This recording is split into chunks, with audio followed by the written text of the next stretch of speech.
Hello, my name is Christine Carlson, and I will be reading from Nectar in a Sieve, which is a full novel by Kamala Markandeya. This is just an excerpt of that novel. Just a little background, Nectar in a Sieve was published in 1954. It is the first novel by Indian author Kamala Markandeya. Written in first person, it tells the story of Rukmani, a woman from a small rural village in southern India, from the time when she is married until her husband's death many years later. It explores changes to traditional ways of life in the first half of the 20th century in India. If you can hear my chihuahua crunching on his food, yeah, good timing.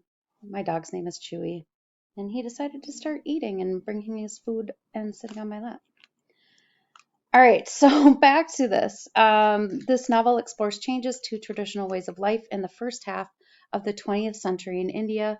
In this excerpt from the novel, Rukmani returns from the village where she and her husband Nathan have made a home. They have come to pay a visit to her dying mother. While in her parents' house, Rukmani encounters Kennington, a white doctor whose influence creates some of the many changes to Rukmani's life that the novel chronicles. And in my British and World Literature class right now, students have read some background information about India right after they gained their independence from Britain.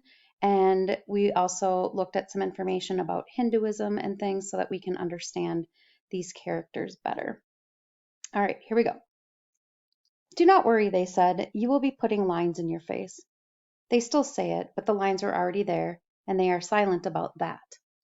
Kali said it, and I knew she was thinking of her own brood. Kunti said it, and in her eyes lay the knowledge of her own children. Janaki said morosely, she wished it could happen to her. A child eater was no fun. Only Nathan did not say it to me, for he was worried too and knew better. We did not talk about it. It was always with us. A chill fear that Ira was to be our only child.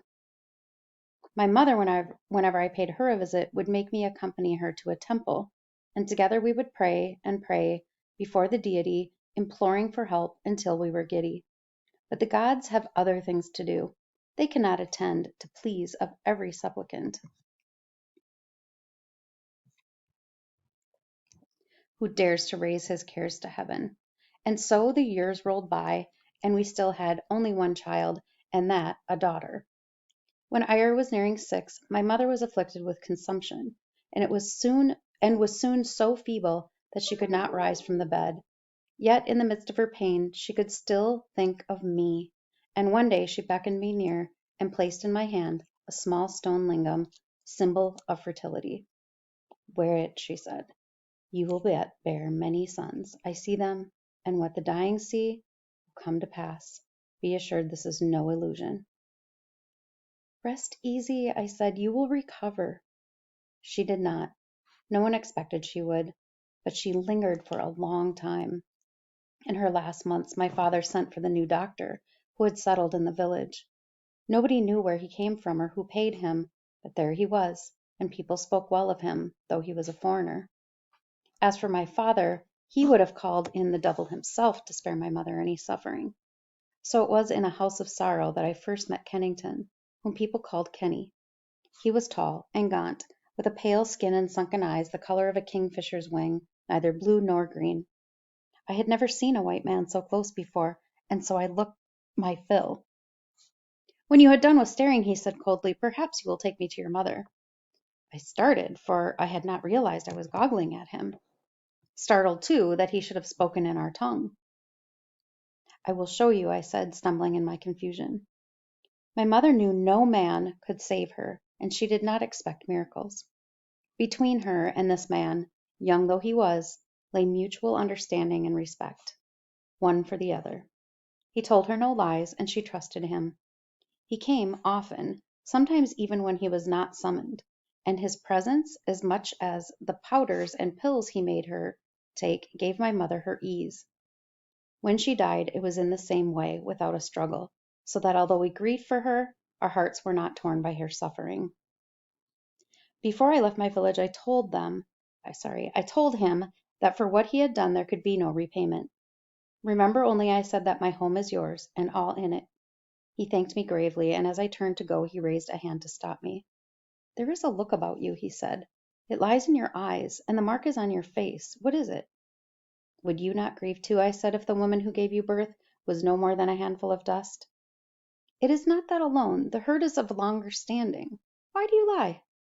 I looked up, and his eyes were on me. Surely, I thought, my mother has told him, for he knows. But as if he guessed my thoughts, he shook his head. No, I do not know. Tell me. I held back. He was a foreigner, and although I no longer stood in awe of him, still the secret had been long locked up in my breast and would not come out easily. I have no sons, I said at last heavily. Only one child, a girl. Once I had started, the words flowed.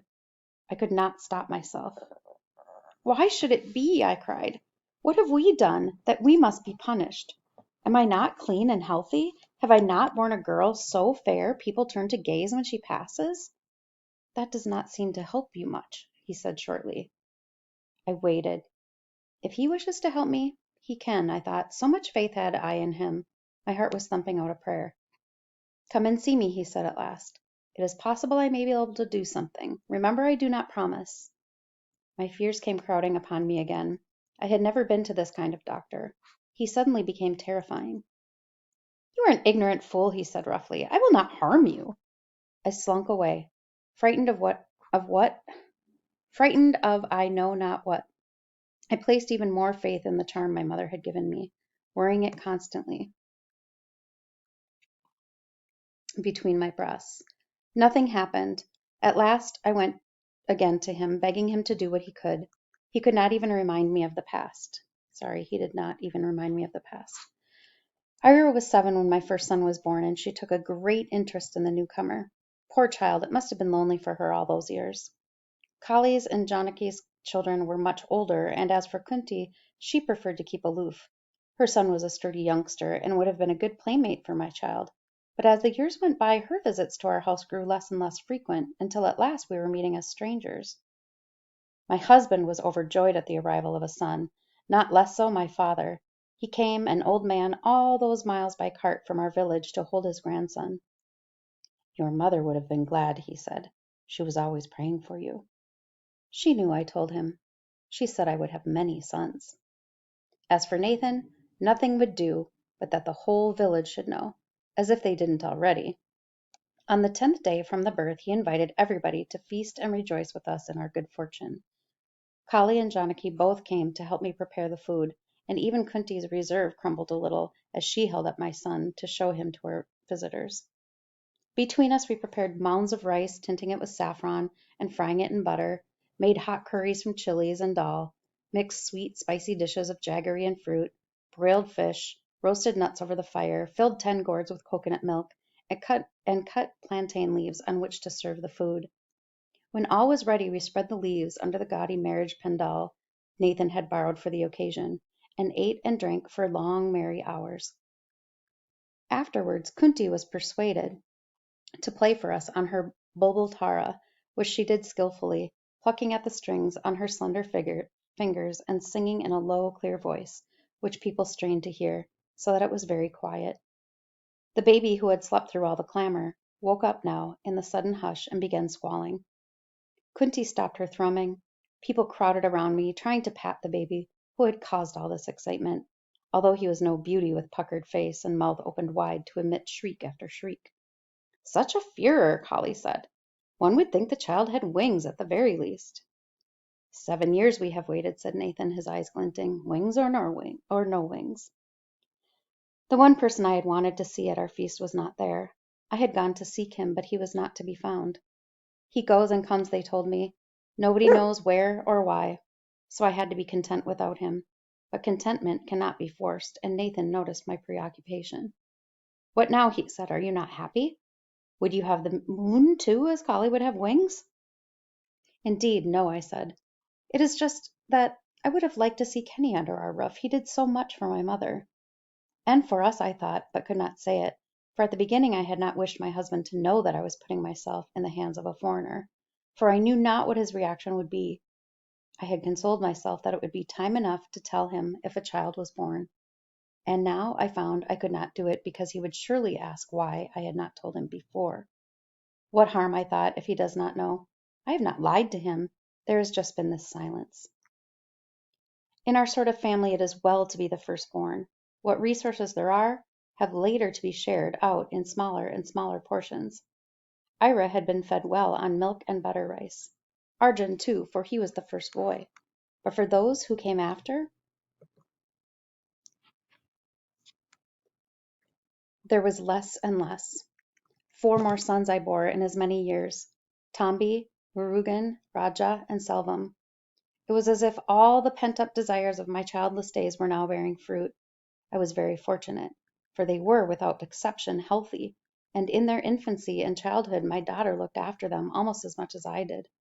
She was a great one for babies, handling them better than many a grown woman while she was still a child. How quickly children grow!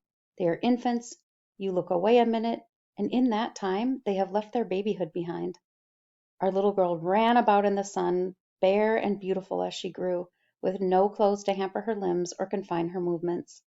Then one day, when she was 5, long before Arjun was born, Nathan pointed her out to me as she played in the fields. "Cover her," he said. "It is time." I wanted to cry out that she was a baby still. But of course Nathan was right. She had left infancy forever. And so I made a skirt for her, weaving bright colors into the white cotton that she might like it. And so she did for a time, wearing it gladly, twirling it about her as she spun round and round. But when the novelty had worn off, she became fractious and wanted to tear it from her. It was nearly a month before she resigned herself to it.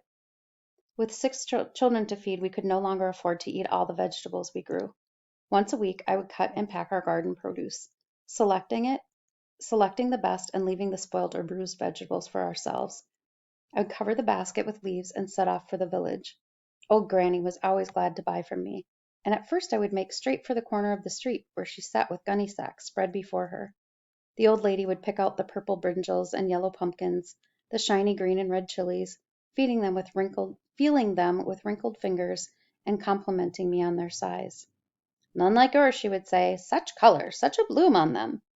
Perhaps she said it to everyone who came to her, but I would feel absurdly pleased and go away with my insides smiling. Then one day Biswas, the money lender, stopped me in the street. I would have passed after a brief salutation, for among us there is a dislike of the money lending class. But he stood squarely in the path. "Ah, Rukmani," he said, "in a hurry as usual, I see." "My children are not of age to be left alone for long," said I, speaking civilly. "Yet surely you have time for a little business with me." "If you will tell me what business?" "Buying and selling," he said, cackling. "Which is your business, as lending is mine." "If you will make yourself clear," I said, "I will stay in here. Otherwise I must be on my way."